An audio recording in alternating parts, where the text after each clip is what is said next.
বিগত আওয়ামী লীগ সরকারের সময় বিএনপি কোনো নেতাকর্মী সুন্দরভাবে পরিবার পরিজন আত্মীয় স্বজন নিয়ে কারোর সাথে ঈদ উদযাপন করতে পারেনি। দীর্ঘ 18 বছর পর তারা পরিবার পরিজন আত্মীয় স্বজন বন্ধু বান্ধব এলাকাবাসীর সাথে ঈদুল ফিতরের ঈদ উদযাপন করেছেন। তাদের ঘটে যাওয়া 18 বছরের কষ্টগুলো তুলে ধরলেন আমাদের কাছে। তাদের অতীতে ঘটে যাওয়া কথাগুলো জানালেন। এই বছর ঈদুল ফিতরের ঈদ উদযাপন করেন পরিবার পরিজন আত্মীয় স্বজন ও এলাকাবাসীর সাথে বন্ধু বান্ধব আত্মীয় স্বজনের সাথে। আলহামদুলিল্লাহ, আল্লাহর কাছে লাখ লাখ শুকরিয়া যে আমরা এবার সবাই মা বাবা ভাই আমরা ইউনিয়নের সাবেক উপজেলা সম্পাদক মোহাম্মদ আলম বাংলাদেশ জাতীয়তাবাদী দল তো দূরের কথা, আমরা মনে করেন রাস্তায় তো বেরোতে পারি নাই, বাসা থাকতে পারি নাই।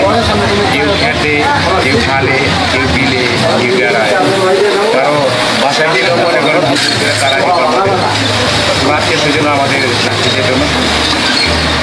সবাই আতঙ্কিত মনে থাকতো যে জায়গায় খবর পাইতেছে এখানে বিএনপির লোক আছে, ওইখানে মনে করেন হামলা, পুলিশে হামলা, ছাত্রলীগ, যুবলীগ, এরা সবাই মিলে আমাদের চালায়। আমরা কোনোদিন এই করতে পারি সাথে বন্ধু বান্ধব আত্মীয় স্বজনের সাথে। আলহামদুলিল্লাহ, আল্লাহর কাছে লাখ লাখ শুকরিয়া যে আমরা এবার সবাই মা বাবা ভাই সবাই পাড়া যারা আছে আমরা এলাকাবাসী সবাইকে নিয়ে আমরা ঈদ উদযাপন করছি। তো আসলে তো এই যে তাদেরকে ভবিষ্যৎ যারা আহত হয়েছে তাদেরকে কামনা করছি আল্লাহর কাছে, আল্লাহ হয়ে আমাদের মাঝে আছে। প্রচুর ক্ষতিগ্রস্ত।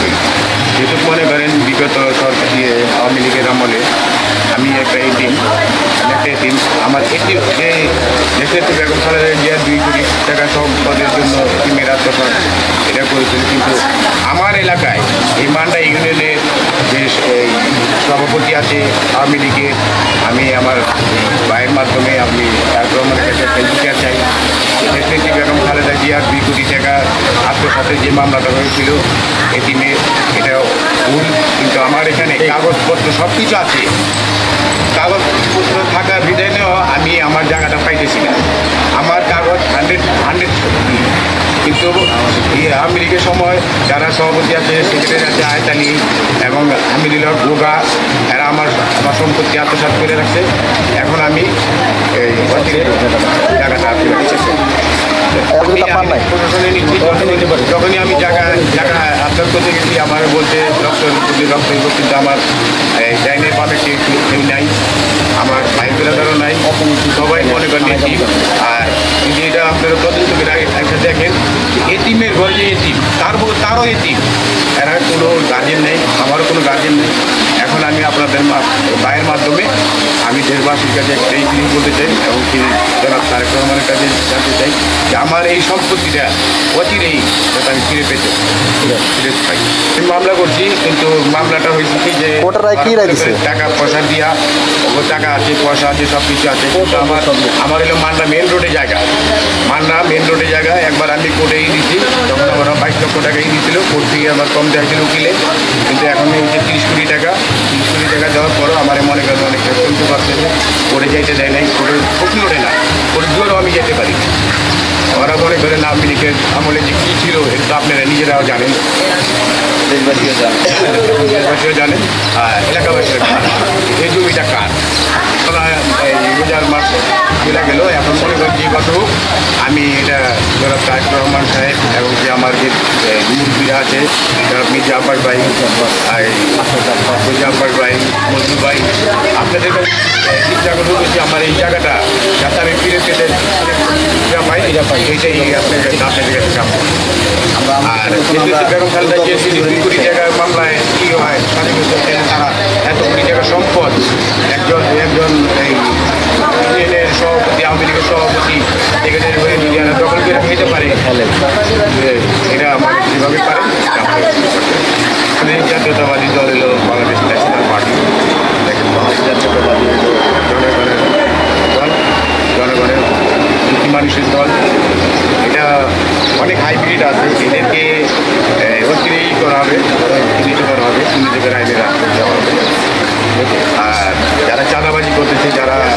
করতেছে এদের বলতে চাই যে তোমরা অতি শীঘ্রই শুধরাও, ভবিষ্যতে খুব খারাপ।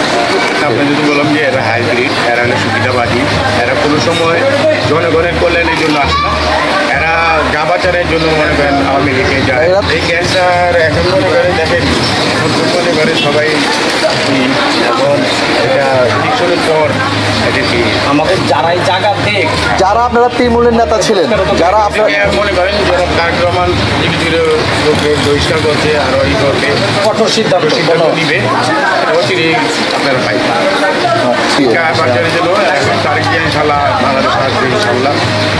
একজন যেমন খালেদা জিয়া সুস্থ হয়ে আমাদের মাঝে ফিরে আসবেন, আইনি আর আসলে তাদের আচ্ছা, আমি আপনার রাষ্ট্রপতি জিয়া রহমান আমাদের মান্ডা যখন একটা ইউনিয়ন, তখন আমাদের মান্ডা ইউনিয়নটা হলো কাঁচা রাস্তা। কাঁচা রাস্তা ছিল যখন নাকি মান্ডা হায়দার আলী হাই স্কুলে উনি একটা প্রোগ্রাম করছে। এই প্রোগ্রামে যখন ঝড় বৃষ্টি আসে, এমন ঝড় যে বলার বাইরে, কারো মন আছে কিনা জানি না, তখন ওনাকে একটা ছাতি ধরছিল সেনাবাহিনীর থেকে, তারপরে আপনার কদম আলী সাহেব, তখন উনি বলছিল যে আমার মা বোনেরা যদি বুঝতে পারে আমি কেন বুঝতে পারবো না, ছাতি হাঁটাও। এই জন্য আমাদের মানটা ঘরে ঘরে যারা ছিল সেই দিন সবাই মানটা হায়দার আলী হাই স্কুলে ছুটে যায়। আমার এই কথাটা এখনও মনে হয়, এখনও মনে করেন আমি অনেক ভালো লাগে। কী বলুন যে আমার দেখেন কথা বলার জন্য আমার কী হয়েছে, তার জন্য আমার বলতে আমরা সুস্থতা কামনা করি। জনাব তারেক রহমান আমাদের মাঝে ফিরে আসবে ইনশাল্লাহ কিছুদিনের মধ্যেই। উনি আসলে আমাদের সব জিত তিনবারের প্রধানমন্ত্রী অপরাধ দিয়া 2 কোটি টাকা, আর এখানে মনে করেন 32 থেকে 35 কোটি টাকা সম্পত্তি, এরও বেশি। এইটা সাধারণ মান্ডা ইউনিয়নের সভাপতি এবং সেক্রেটারি এরা মিলা যদি এই জমিটা খায়, এতিমের ঘরে এতিম, কারো এতিম, তাদের গাছের কেউ নাই। এই জমিটার জন্য আমি আপনাদের কাছে অনুরোধ করছি, এটা আপনারা তদন্ত করে দেখতে দিচ্ছি। ঠিক আছে, ধন্যবাদ ভাই আপনাকে। ধন্যবাদ। কিন্তু আপনার মাঝে যে আমি যে আমার জমি ক্রয় কথা বললাম, এটা যাতে আমি